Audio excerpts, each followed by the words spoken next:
She smoothed the front of her navy blazer as she stepped inside, expecting a quiet send-off or maybe a handshake from the board. After all, tomorrow was supposed to be her final day after 29 years. She'd even brought cupcakes for the IT staff. Retirement was just one sunrise away, but waiting inside was Colt Merriman, the 36-year-old CEO with a Silicon Valley smile and a paper in his hand. He didn't offer her a seat. He didn't even say good morning, just held out the letter and said, "This is effective immediately. Your role has been dissolved due to strategic restructuring." Vera's hand hovered before she took the letter, glancing over it once. Her name, her title, her termination date, today. She blinked. No protest, no raised voice, just a single question, quiet and steady. "That's final?" Colt nodded, avoiding her eyes. "We appreciate your service, Vera." "No, you don't," she thought. "You just didn't want to pay the $2.1 million pension I earned." Colt was all numbers, all image, new logos, fast hires, a marketing campaign about agility. He never once asked how the bank's infrastructure ran, never cared to learn that Vera was the one who had built the system that processed nearly $19 billion daily. Vera looked at the letter one more time, then tucked it into her leather folder. Her breath caught in her throat, but she didn't let it show.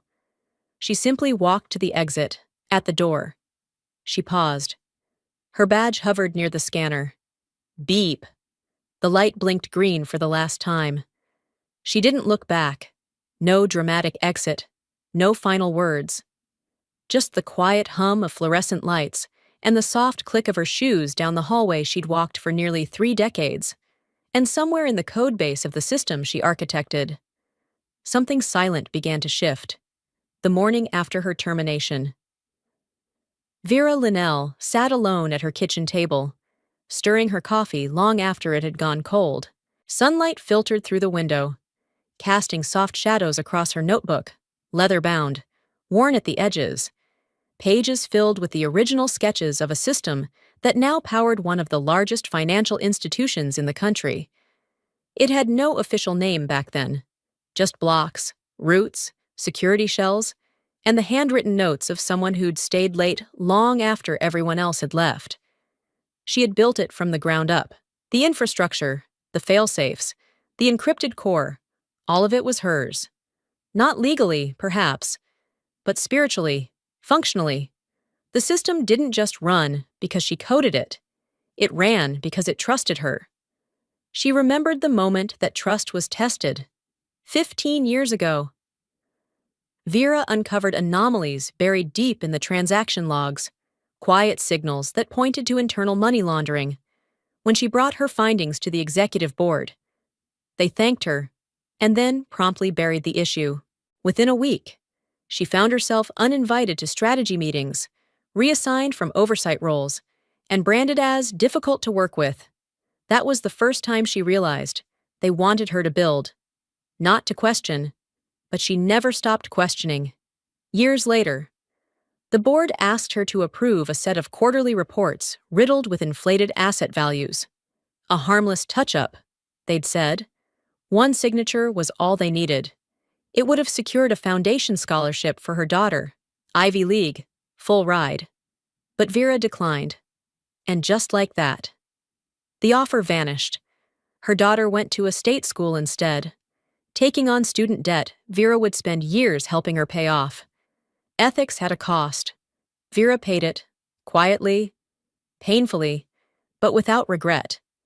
It was during that season she created Code Hera, a contingency, a choice, not a threat. If she was allowed to retire peacefully, the system would transition as designed. But if she was forcibly removed, the system would protect itself. It was never meant to be a weapon. It was a boundary, a final line of integrity written in code. Vera never told anyone about it, not because she feared consequences, but because she believed people would do the right thing when it mattered most. But Colt Merriman hadn't read the blueprint. None of them had. Now. The system had begun to hum differently, quietly, but unmistakably. A shift, a slow tightening, a silent defense. Vera didn't smile. She didn't cheer. She only looked out the window and said to no one, "I warned them. Ethics matter in architecture." Colt Merriman was the kind of leader who knew how to smile for the quarterly report. 36. Clean jawline, designer cufflinks, raised on a cocktail of investor pitches and TED Talks. The press loved him. Visionary. Agile. Disruptor. He called meetings, fireside sinks, and referred to staff layoffs as energy pivots. Sires. Internally. He presented Vera Linnell as the cornerstone of Gentry's digital legacy. At last year's anniversary gala, he handed her a commemorative plaque and called her a true architect of trust. 3 weeks later, he referred to her as the relic in a Slack message to his deputy CTO. She wasn't meant to see it, but she did. She didn't say a word. She just saved the screenshot. Vera knew exactly what Colt was doing. He wanted to clear space. Space for his people. Space for credit. The architecture she'd spent decades refining was no longer an asset. It was an obstacle, a system too complex for shortcuts, too ethical for manipulation. So he dressed it up. Every technical meeting became a performance. With Colt standing at the head of the table, like a host on a streaming pitch show, he brought in his innovation leads, young, eager hires with smooth speech patterns and LinkedIn resumes, but no deep system knowledge. Vera was reduced to watching from the second row of meetings she used to lead. When she raised concerns about rushed code deployments, he'd nod politely and move on. "We'll circle back on that." Vera. They never did. The most bitter moment came during the annual compliance review. Vera had submitted a report titled Ethical Exit Protocols, a preliminary security framework. Inside it, a detailed section outlining HERA and its purpose. She'd flagged it for executive review. Colt didn't read it. The document tracker logged 0 activity. When she followed up, his assistant replied with a one-line email, "We've decided not to prioritize legacy protocol reviews at this time." Legacy. That word landed like a slap. Vera wasn't asking to be worshipped. But after 29 years of holding the digital weight of the company on her back, she'd expected to be treated as something more than a loose wire to be snipped. She never yelled, she never retaliated, but the anger settled in her chest like a stone. Cold. Quiet. Unmovable. He didn't just fire her, he erased her, and he wouldn't know until it was too late, that she had left a warning inside the very system he dismissed. At 9:01 a.m., exactly 29 minutes after Vera Linnell scanned her badge and walked out of the building for the last time, the first alert appeared on the system's dashboard in Gentry Bank's Florida branch. Transaction authentication failed. Node FL07. Error code 8102. At first, it looked like a local network hiccup. The on-site IT tech ran diagnostics, rebooted the server rack, then tried again. The same error returned. Core validation loop not recognized. Within 5 minutes, similar pings surfaced across Miami, Tampa, and Tallahassee. ATMs flashed authorization timeout on their screens. Mobile transfers stalled mid-process. Clients started refreshing their apps. Some tried again. Others called. In the central IT control room at headquarters, a junior technician flagged the issue and escalated it to Tier 2 support. By 9:12 a.m., the Tier 2 team attempted to access the root authentication system to review the real-time gateway logs. Access denied. Insufficient credentials. They tried again, using the backup admin key issued by Colt's office. Still denied. Signature mismatch. The lead systems engineer, Janelle, stared at the blinking red bar. "That's not right," she muttered. "We've used this key for 3 quarters straight." Colt, just stepping into his office with a fresh coffee and a phone full of unchecked messages, was paged to the control room. "What's going on?" he asked, voice still relaxed. Janelle looked up from the monitor. We're getting ID handshake failures across 3 states, and we can't override them. The system's asking for something called— She hesitated. HERA signature root. Colt blinked. HERA? She nodded slowly. Does that mean anything to you? He didn't answer. Try pulling up the system design documents, he ordered. Janelle's team opened the archive, but the master documentation file returned unreadable, encrypted. She tapped a few keys, trying to bypass the lock. A message surfaced. Document secured by V. Linnell. Last modified, May 14th, 2014. No one's touched this file in a decade, she whispered. They stared at the screen. The more they tried to move through the layers, the more access walls they hit. All of them traced back to Vera. Her ID, her digital signature, her long-since retired admin protocols. By 9:26 a.m., 7 more branches reported identical system glitches. Colt's phone buzzed. Incoming call. Treasury Compliance Desk. He didn't answer. Not yet. For the first time that morning, Colt Merriman's jaw tensed. This wasn't a bug. It was a lock they no longer had the key to.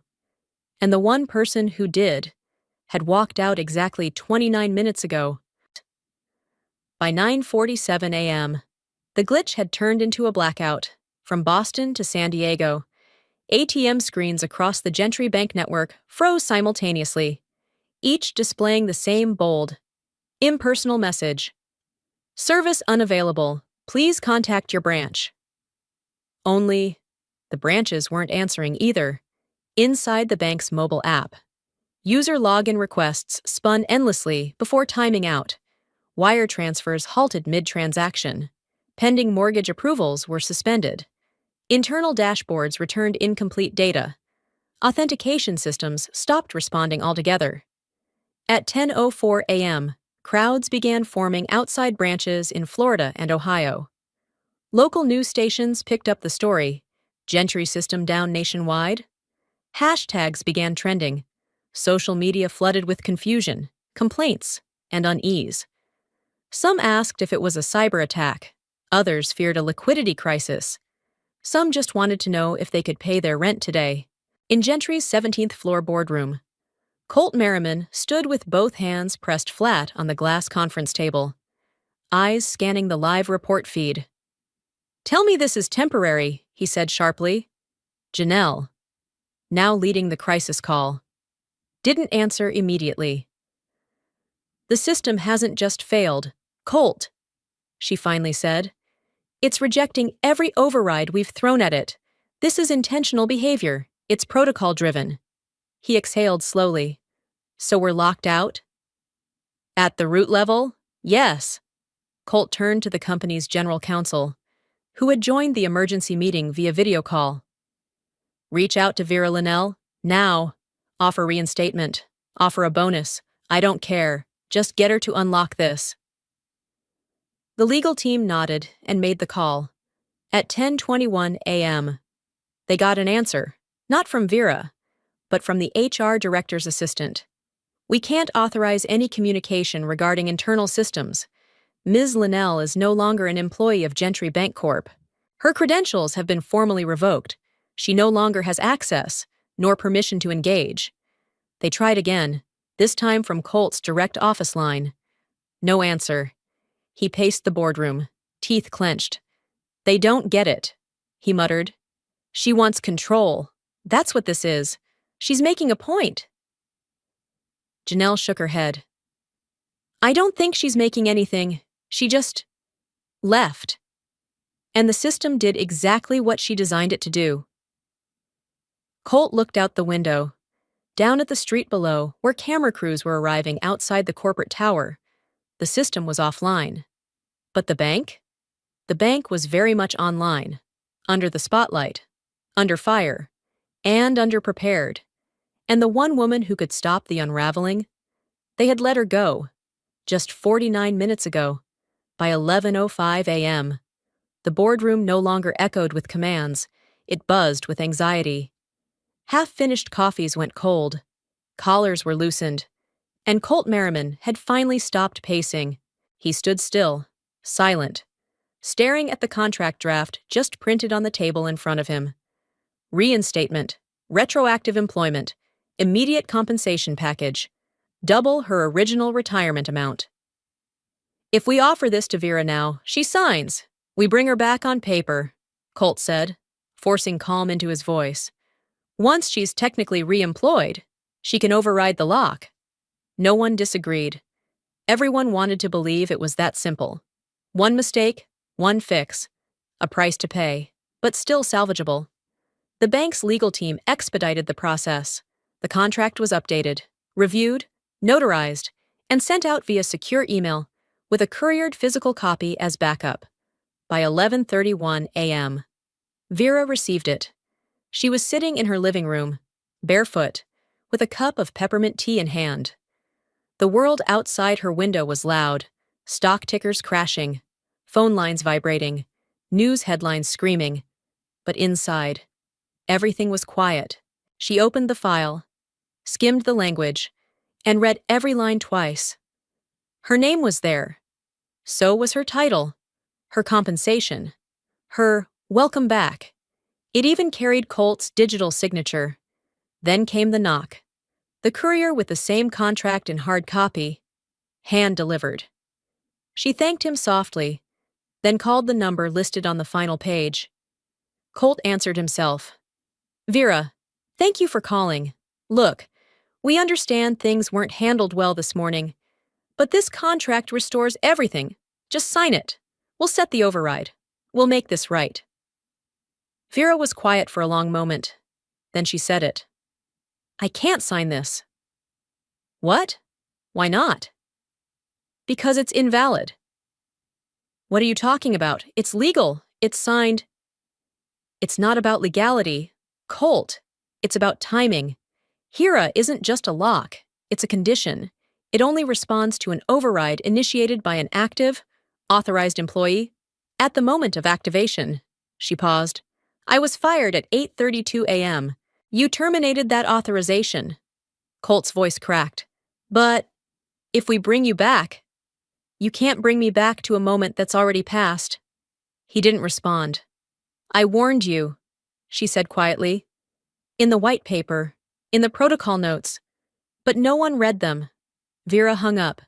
She didn't slam the phone. She didn't cry. She just sat back in her chair, closed her eyes, and whispered, This isn't revenge. It's architecture. And miles away, in a glass tower with blinking screens and desperate faces, Colt Merriman finally realized what no dollar figure could undo. They had lost the key when they let go of the hands that built the lock. By 12:18 p.m., it was no longer a disruption. It was a full-blown collapse. Over 84% of Gentry Bank's front-end digital services were offline. Teller interfaces showed looping authentication errors. ATM networks remained frozen. Internal operations had slowed to a crawl as staff attempted to process transactions manually, something many hadn't done in years. And then came the first market tremor. At 12:23 p.m., Gentry Bancorp stock dipped below the $100 line for the first time in over 8 years. It didn't stop. Within 15 minutes, the stock was down 18.4%, triggering an emergency halt on the trading floor. Colt Merriman was in his office when the CFO walked in, pale-faced and whispering, We've lost over $3.2 billion in market cap in under an hour. Colt barely heard him. He was staring at a digital display, watching the red arrows drop beside the bank's name. Below the screen, a small line of text blinked over and over. Core control override. Request denied. Architect verification failed. Every attempt to reverse HERA had been rejected.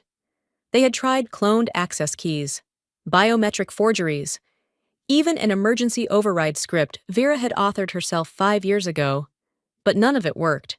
HERA was live, untouchable, because even Vera could no longer override it. She doesn't have employee status, Janelle reminded Colt flatly. Her digital clearance was revoked at 8:32 a.m., Hera doesn't recognize her anymore. It's a closed door. Then break it down, Colt snapped. Janelle looked exhausted. We can't. The root of the system runs on Vera's original logic layer, and we can't see half the architecture without her private keys. Then rebuild it, he barked. From scratch. Silence. A younger engineer, Devon, shifted nervously and cleared his throat. We've been running that scenario. To recreate her system from the ground up. Clean code, new verification layers, secure testing environments. We're looking at 6 to 8 months minimum, and that's, conservatively. Colt froze. How much? Ballpark? 400 to 500 million. No one moved. Then, at 12:51 p.m., a private call was placed to the chairman of the board. By 1:04 p.m., Colt was summoned to a secure boardroom on the top floor. 7 of 9 directors were already present, faces drawn, voices clipped. The head of the audit committee opened the conversation without pleasantries. Mr. Merriman, this board is initiating a formal inquiry into executive negligence, reckless termination of critical personnel, and resulting financial damage to shareholders. Until further notice, your decision-making powers are suspended. Colt opened his mouth. But nothing came out. No defense, no spin, no strategy, just the cold thud of consequence. Because the truth was undeniable now. This wasn't a system glitch. This was the collapse of a structure with no architect left to guide it. And the irony cut deeper than any headline ever would. They had fired the one person who knew how the foundation worked. Now they were watching it crumble, from the top down. At 2:05 p.m., while media headlines screamed about stock plunges and banking collapse, Vera Linnell quietly logged into a private email account she hadn't used in years. The address was clean, encrypted, and linked to no employer. She opened a blank message. Subject line: Public clarification from Vera Linnell, Gentry System Events. She wrote with no anger, no bitterness, only clarity. To all concerned parties and system stakeholders, I would like to state, for the record, that I have not tampered with, sabotaged, or otherwise interfered with Gentry Bank Corp's systems since my termination earlier today. The protocol currently running is one I authored over a decade ago, a passive contingency titled HERA, embedded solely to protect the integrity of the bank's digital infrastructure. Its only trigger is the unethical removal of its original architect prior to a confirmed retirement transition.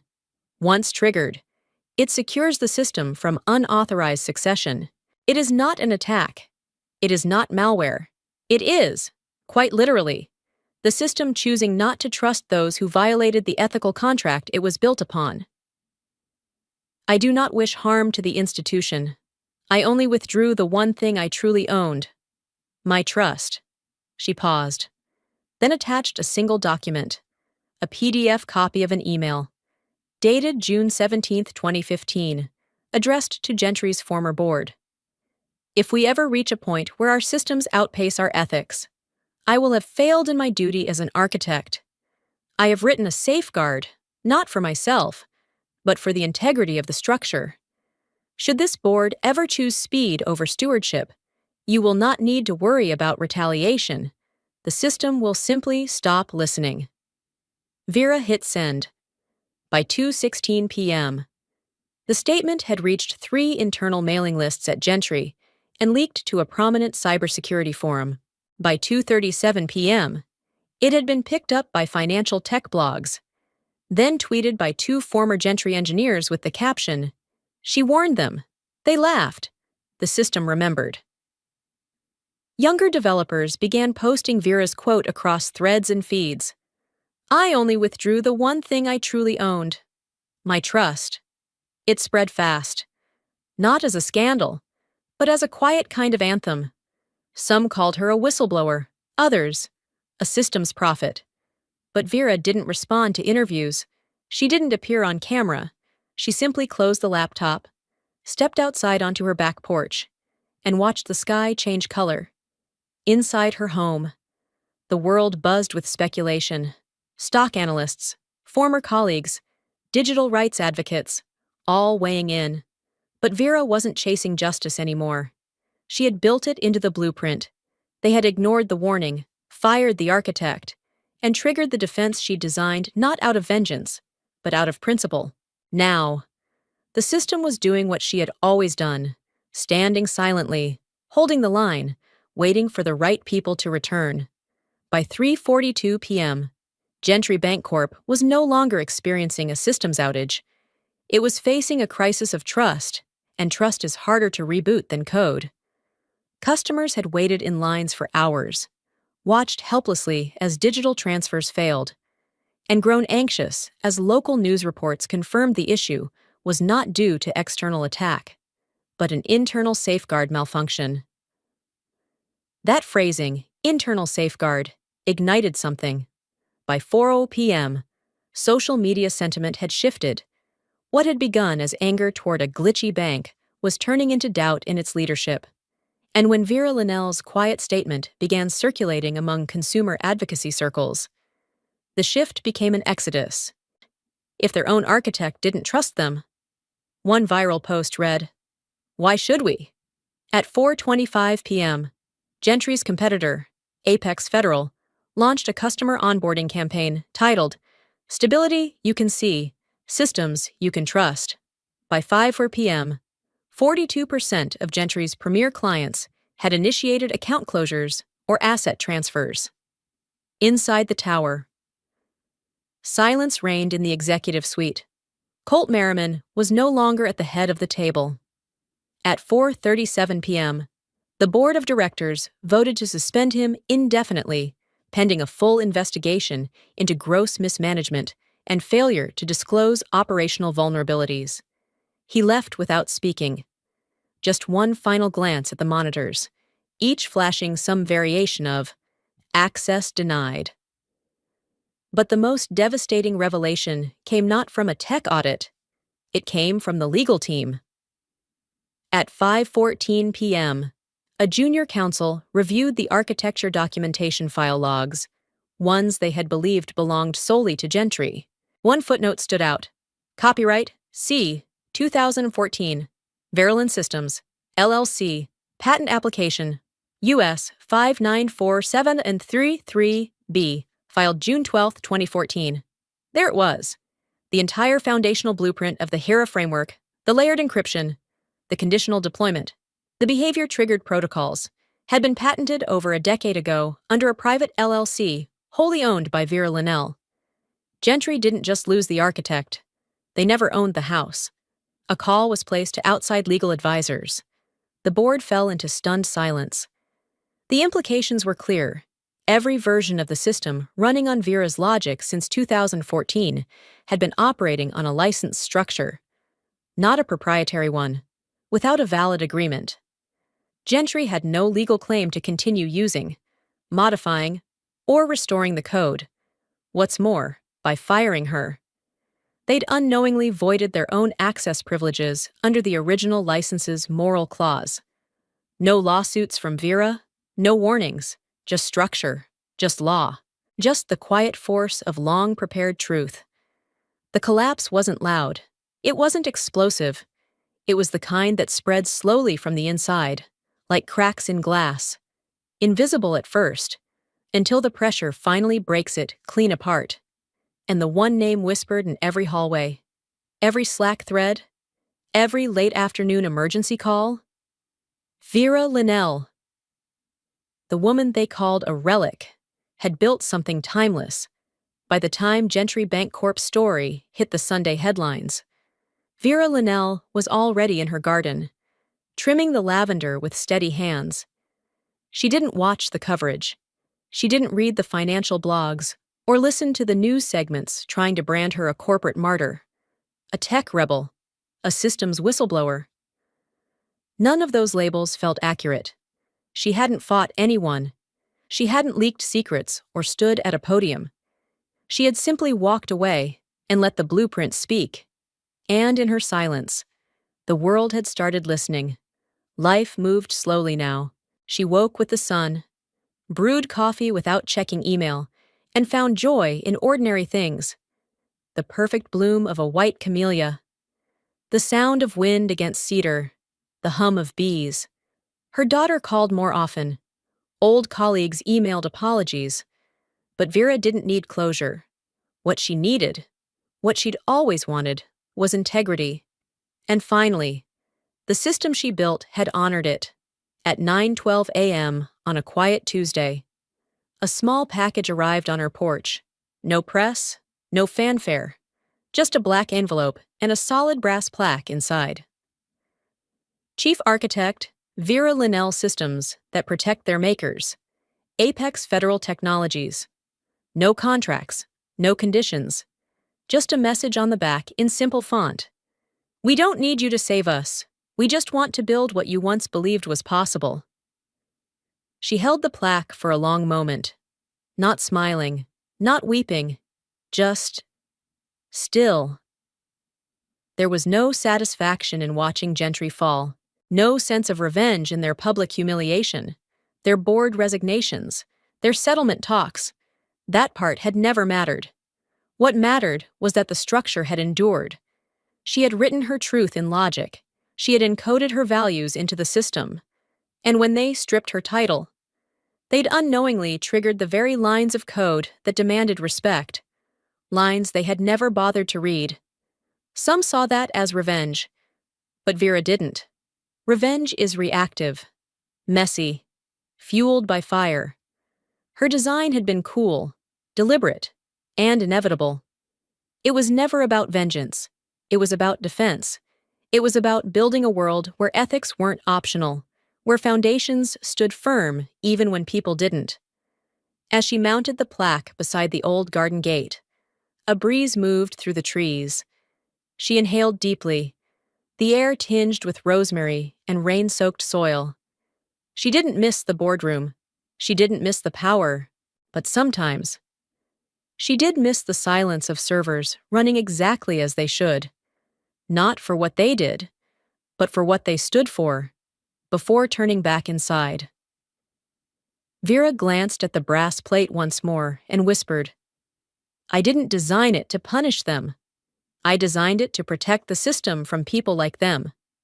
And with that, she walked inside, not to rebuild the past, but to quietly design whatever came next.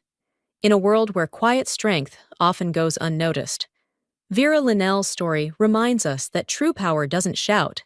It's built into the foundation. She didn't seek revenge. She stood for principle. And the system she created spoke for her. If her calm resilience and unwavering integrity moved you, don't let this story end here. Leave a comment and share what part resonated with you most. Give this video a like if you believe ethical leadership still matters. And if you want more stories that reveal the quiet courage behind the chaos, subscribe to the channel and turn on notifications. Because sometimes, the most powerful revolutions begin in silence, and you won't want to miss the next one.